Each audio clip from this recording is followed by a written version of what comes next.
আর এখানে বর্তমানে clear 44 degree Celsius তাপমাত্রা এখনো আছে।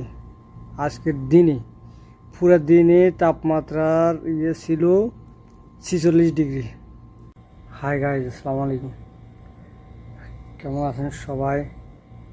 তো আজকে একটা জিনিস দেখাবো যে আজকে একটা ভিডিও দেখছিলাম যে মোজাহের ভাই পাকিস্তানের রাজধানী ইসলামাবাদ থেকে একটা ভিডিও করছিল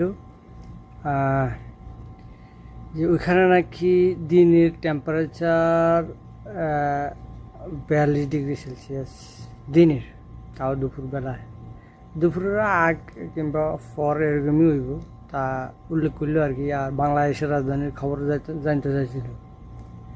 তো বাংলাদেশের কত ওইটা কিন্তু জানি না। তো এখন সৌদি আরব আছি, আমি সৌদি আরবের একটা আপডেট দিই যে এখানে এখন সন্ধ্যা 7:30 বাজে। দেখেন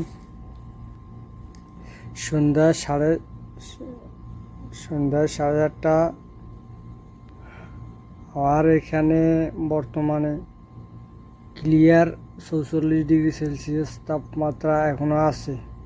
আজকের দিনে পুরো দিনে তাপমাত্রার ছিল 46 ডিগ্রি। আর এখনো সন্ধ্যা 7:30 বাজে গেছে গো। এখনো তাপমাত্রার যে একটা ধাক্কা, মানে নিচে যাইতেই চায় না। এই যে ঘাম, বাইরে বসে রয়েছি, রুমে এসি চলে, তাও আর কি।